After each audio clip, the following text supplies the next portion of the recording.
तो आज हम आए हैं मैं कॉमिक्स हूँ के ऑफिस में, जिसके लिए शब्द कम पड़ते हैं। वो संजय गुप्ता जी आज हमारे समक्ष प्रस्तुत हैं कॉमिक्स एंड यू के मंच पर। हम संजय जी का आभार प्रकट करते हैं हमको समय देने के लिए, और आज हम चर्चा करेंगे कॉमिक्स एंड यू के सीजन 2 में संजय जी से राज कॉमिक्स के बारे में तथा आने वाले वक्त में राज कॉमिक्स की नई नई उपलब्धियां और नई नई सोच के बारे में। आइए इनका स्वागत करते हैं।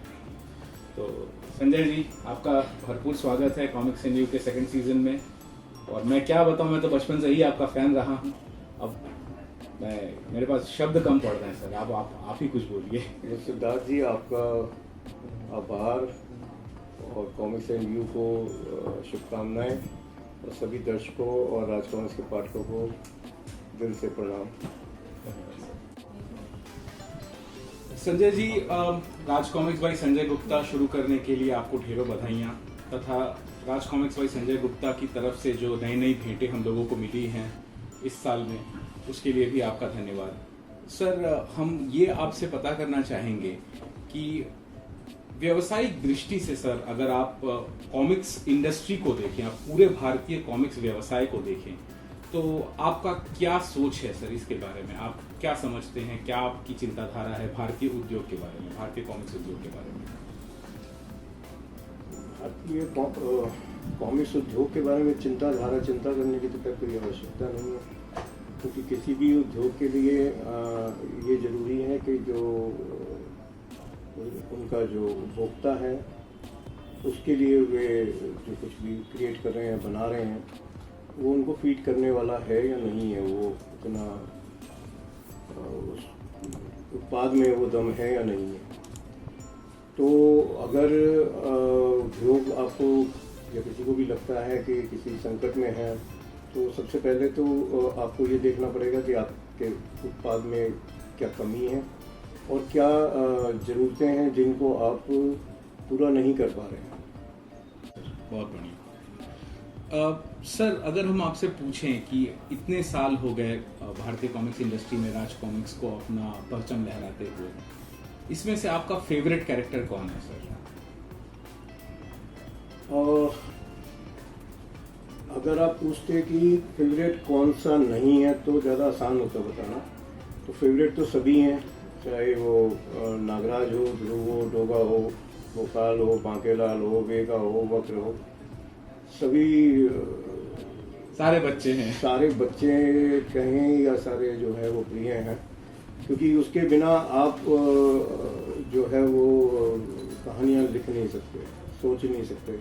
जब तक आपको कोई प्रिय नहीं होगा तो चाहे पाठक कहते हैं, समय समय पे कुछ कैरेक्टर्स के नाम लेते हैं कि स्टील है, एंथोनी है, इनको सोतेला या पराया कर दिया गया है, बट मैं नहीं मानता ऐसा कुछ है। अभी रिसेंटली हम पिछले 5-6 साल से सभी कैरेक्टर्स पे बराबर का वर्क करने की कोशिश कर रहे हैं, और लेकिन कुछ जो परेशानियां हैं जिनके कारण हम उनकी सोलो कॉमिक्स नहीं ला सकते, उसके चलते उसका एक तरीका यही निकाला गया कि इनको मल्टी स्टारर कॉमिक्स हम निकाल के लाएं, जिसमें अभी उदाहरण के तौर पे अगर देखें तो राजनगर रक्षक सीरीज निकाली गई, जिसमें स्टील के ऊपर बहुत ज़्यादा काम किया गया, और वो कहानी भी, वो पूरी कॉमिक्स भी एक बिल्कुल ही अलग तरीके से निकल के आई। और अगर देखें आखिरी सीरीज जिसमें हमने परमाणु को आगे रखा, सारे कैरेक्टर्स थे लेकिन परमाणु का मेन किरदार जो था उसका वो परमाणु रहा। और ऐसे ही आगे हम और भी काम कर रहे हैं। सर्वनायक सीरीज निकाली थी, सर्वनायक सीरीज में सभी को जगह मिली, बराबर का सबको अपना अपना काम करने का उनका जो हिस्सा बनता था वो दिया गया। आगे और भी चीज़ें हैं जो आएंगी, जिसमें राज कॉमिक्स के सभी किरदारों को जिस तरीके से दिखाया जाएगा तो आपको महसूस होगा कि हाँ, सभी किरदार जो हैं वो हमें प्यारे हैं। बहुत बढ़िया सर, बहुत बढ़िया। सर, अगर हम काल की बात करें, भारतीय कॉमिक्स उद्योग का जो स्वर्णिम काल था, जिसे 80 और 90 का दशक कहा जाता है, उस काल के मुकाबले पोस्ट कोरोना काल का अगर हम बात करें, 2020 में जब कोरोना से पूरा दुनिया जब एक तरह से जो है थम सा गया, उसके बाद जब कॉमिक्स का जो दौर आया, सर इन दोनों दौर के बीच में क्या समानताएं और क्या विषमताएं आप देखते हैं सर? मेरे ख्याल में देखिए विषमताएं तो नहीं उतनी हैं, और जिसे आप कह रहे हैं कि स्वर्णिम काल को किस तरह से उसे स्वर्णिम काल कहा जाता है, उसके पीछे क्या क्या बिंदु हैं। क्या सिर्फ बहुत ज़्यादा सेल हो रही थी उसको स्वर्णिम काल कहा जाएगा, या अच्छी से अच्छी कंटेंट डेवलपमेंट को स्वर्णिम काल कहा जाएगा? तो ये इसमें थोड़ा सा मुझे विरोधाभास लगता है। स्वर्णिम काल जिसे कहा जाता है उस समय पाठक बहुत ज़्यादा थे, क्योंकि उसका एक और कारण था कि पाठकों के पास दूसरे मनोरंजन के साधन नहीं थे। इसके पश्चात बहुत सी चीज़ें और भी हैं कि ये सभी जो लाखों करोड़ों पाठक थे वो कहाँ चले गए।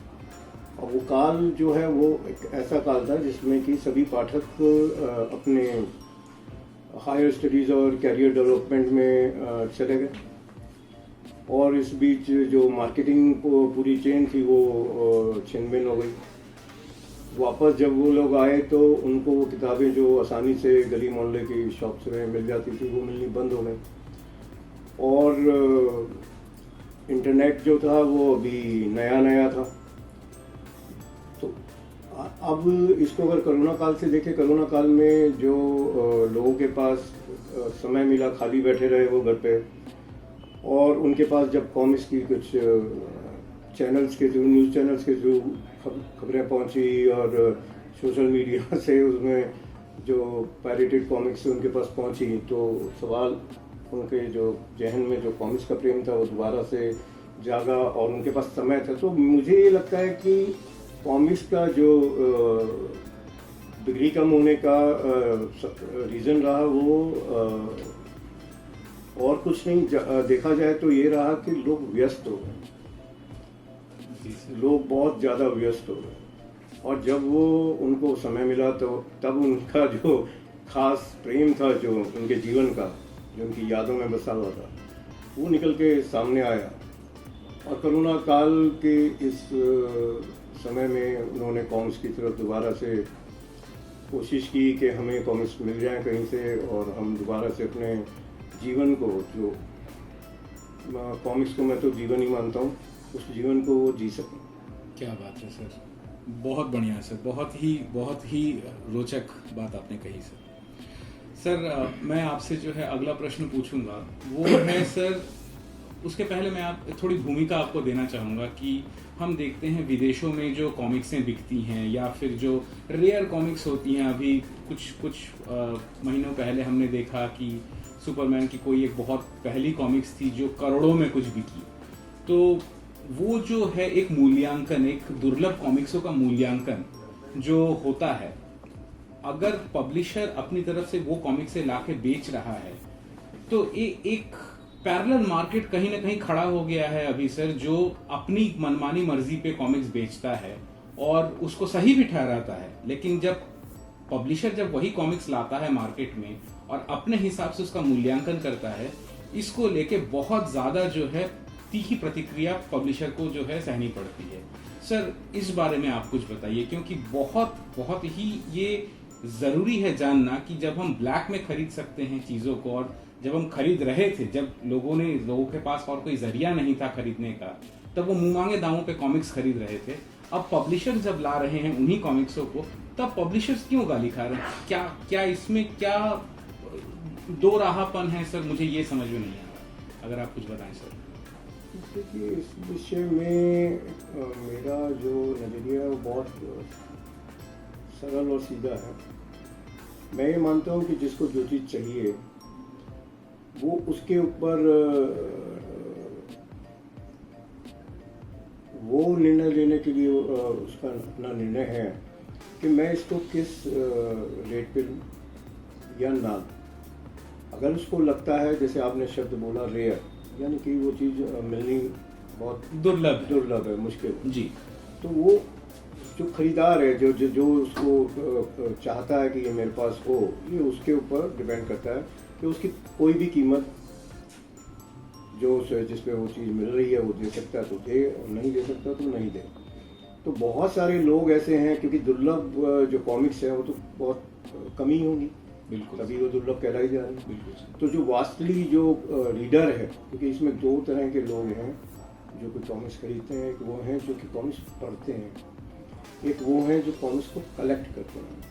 तो ये दोनों ही एक अलग तरीके की जुनून है, पढ़ना और कलेक्ट करना।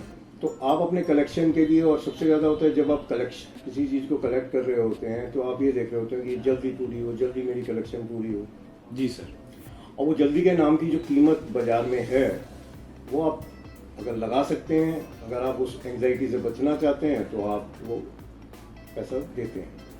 अब सवाल आता है कि जब पब्लिशर उस चीज़ को छापता है तो पब्लिशर के ऊपर जो प्रतिक्रिया तिथि आप बता रहे हैं आती हैं, वो जायज़ हैं, वो नाजायज़ नहीं है। क्योंकि जो बायर एक्चुअली जो बायर है, जो पढ़ना चाहता है, वो सबसे पहले अपने बजट को देखेगा, वो अपनी जेब को देखेगा, और वो एक्सपेक्ट करेगा कि जो पब्लिशर है एटलीस्ट वो उसको जायज़ कीमत पे लेके आए। अब सवाल ये है कि जायज़ कीमत कौन निर्धारित करेगा? तो जायज़ कीमत वही है जो कॉस्टिंग पब्लिशर की आ रही है, उसमें जो भी उसके खर्चे हैं और जो भी उसको अपना पूरा व्यवसाय चलाने के लिए, घर चलाने के लिए जो भी उसको प्रॉफिट चाहिए। तो रीडर को ये समझना चाहिए कि कोई भी जो निर्माता है किसी भी प्रोडक्ट का, वो ऐसी कीमतें नहीं रख सकता जिसमें कि उसकी चीज़ बिके ही नहीं। जी। तो जो भी कीमत रखी जा रही है पब्लिशर के तरफ से, वो पब्लिशर की तरफ से वो जायज़ है। जी अब ये क्योंकि शुरुआत हुई है अभी कॉमिक्स के नए युग की, बिल्कुल सर। एक लंबे गैप के बाद एक लंबा नुकसान उठा के जो धीरे धीरे पब्लिशर्स बंद करते गए, और जो पब्लिशर्स लगे गए, जैसे राज कॉमिक्स ने बहुत लंबे नुकसान उठाए हुए हैं ऑलरेडी। बिल्कुल सर। तो अब आज के समय में अगर वो कॉमिक्स दोबारा से शुरू करेगी तो जो आज की कॉस्टिंग होगी उसे उस हिसाब से प्राइस निर्धारित करने पड़ेंगे। जी सर। अब सवाल ये है कि अगर आपका सहयोग मिलता है तो ये इंडस्ट्री आगे चल पड़ेगी। इसमें भी सिर्फ मैं पब्लिशर की तरह नहीं हूँ, मेरे साथ जुड़े हुए जो क्रिएटिव्स हैं वो पूरे हैं, जिनका अपना परिवार है और उनको भी उन्हें पालना है। तो जो उसकी कीमत है, ख़ास तौर से क्रिएटिव कंटेंट की कीमत तो कोई भी निर्धारित नहीं कर सकता। मैं ये नहीं कह सकता कि जी ये तो आपको जो है 500 रुपये पेज में बनाना पड़ेगा। प्राइसलेस है, क्रिएटिव कंटेंट हमेशा प्राइसलेस होता है। फिर उसके बाद एक इंटरनेशनल मार्केट है जो कि उनको प्राइस जो पर पेज का ऑफर करती है, उसमें अगर बहुत बड़ा अंतर होगा तो वो हमारे लिए क्यों काम करेंगे। संजय जी, जैसा कि आप कॉमिक्स के जगत में और स्पेशली राज कॉमिक्स के जगत में युगम श्रेष्ठ के नाम से जो है आप परिचित हैं सर, अगर मैं अपने बचपन की बात करूं तो अगर मैं पीछे घूम कर देखूं अपने जीवन में तो मुझे राज कॉमिक्स का एक बहुत बड़ा योगदान दिखता है मोटिवेट करने में, जीवन को आगे बढ़ाने में और जीवन को सतत तरीके से जीने में। तो सर ये एक योगदान है हर बच्चे के जीवन में राज कॉमिक्स का जो 80 और 90 के दशक में बड़ा हुआ है। तो सर इस बारे में कुछ बताइए सर।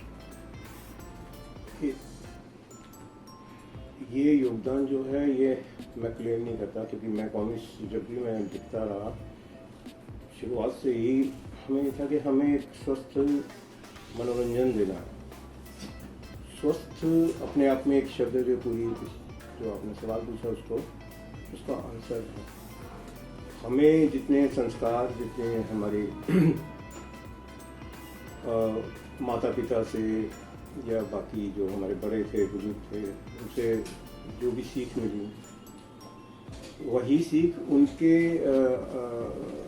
जो उनके नीचे, उनके आशीर्वाद के तले जो हम कॉमिक्स लिख रहे थे, तो हमने खुद अपनी कुछ एक बना रखी थी कि हाँ हमें ये चीज़ बिल्कुल नहीं दिखानी। हालांकि ऐसा नहीं है, अब सुपर हीरो का कॉन्सेप्ट है तो हिंसा भी है और बहुत सारी चीज़ें जो दिखाई जाती है, लेकिन सुपर हीरो इटसेल्फ जो है वो लड़ना सिखाता है। लड़ना जो समाज में या जो जीवन में कठिनाई आती हैं, जो मुसीबतें, जो मुश्किल आती हैं, जिनसे इंसान घबरा जाता है या डर जाता है, पीछे हट जाता है, सुपर हीरो उन सब चीज़ों से टकराना सिखाता है। वो जीतना ही नहीं सिखाता कि लाइफ में जीतना भी है, वो ये भी सिखाता है कि हारना कैसे है, और वो फिर ये सिखाता है कि हारने के बाद आपको दोबारा कैसे उठना है और दोबारा उसमें जीत हासिल कैसे करनी है। तो सुपर हीरो अपने आप में एक मोटिवेशन, जो लाइफ जीने के लिए जिन जिन चीज़ों की इंसान को ज़रूरत पड़ती है, वो सारी शिक्षाएं जो उसको उसके माता पिता, जो उसके अभिभावक देते हैं, वो सुपर हीरो वो सब चीज़ें उनको कहीं ना कहीं जाने अनजाने अपने जो जो जो, जो उसके एक्शंस हैं उनके थ्रू आपके मन में, जहन में डालता चला जाता है, इतना फीड करता चला जाता है कि जब भी आप, ज़रूरी नहीं है कि आप अभी उस सिचुएशन में हैं, जब भी आप ऐसी किसी एडवर्स सिचुएशन में आते हैं, किसी ऐसी विपरीत परिस्थिति आपके सामने आती है, आपको एकदम याद आता है कि हाँ, यहाँ पर नागराज ने ये किया था, यहाँ ध्रुव ने ये सोचा था और डोगा ने इस तरीके से इससे बाहर निकला था। तो ये एक पूरा का पूरा जो उनका एक्शन होता है, जो जिस तरीके से वो क्रिया या प्रतिक्रिया करते हैं, जो भी सुपर हीरोज हैं, वो हमारे मन में रच बस जाता है और वो हमें समय समय पे काम आता है। धन्यवाद संजय जी। सर, मेरा अगला सवाल जो है वो हमारी कॉमिक्स के नए पाठकों को जोड़ने को लेकर है, क्योंकि अगर नए पाठक नहीं बढ़ेंगे तो हमारे कॉमिक्स इंडस्ट्री के लिए ये आने वाले वक्त में शायद उतना अच्छा नहीं होगा। तो सर, हम नए पाठक को या नई पीढ़ी को कैसे हम लोग जोड़ें और कॉमिक संस्कृति को हम लोग कैसे आगे बढ़ा सकते हैं सर, इस बारे में कुछ बताएं सर। सिद्धार्थ जी, सवाल आपका अच्छा है, क्योंकि मैं एक क्रिएटिव हूँ, मार्केटिंग के बारे में ज़्यादा जानकारी नहीं रखता, जो मेरा सहज ज्ञान है इतने वर्षों का, बस जो अनुभव है वही मेरे पास है। एक सोशल मीडिया पे नई पीढ़ी को जोड़ने को लेकर जो लोगों का विचार मैं पढ़ता हूँ, वो इस तरीके का है कि जैसे पहले बच्चे कॉमिक्स कार्टून से शुरू करते थे, सरल कॉमिक्स स्ट्रिप्स वगैरह पढ़ के करते थे, उसके बाद जैसे जैसे वो मैच्योर होते थे उनको और थोड़ा सा सुपर हीरोज़ की तरफ वो जाते थे। लेकिन मुझे ये समझ में नहीं आ रहा कि हम नई पीढ़ी से मतलब इस बात से क्यों लगाते हैं, अगर कॉमिक्स की सेल बढ़ानी है कि वो नई पीढ़ी जो बच्चे हैं, क्योंकि मेरा अब कंटेंट जो है वो बच्चों के लिए तो रहा नहीं, छोटे बच्चों के लिए।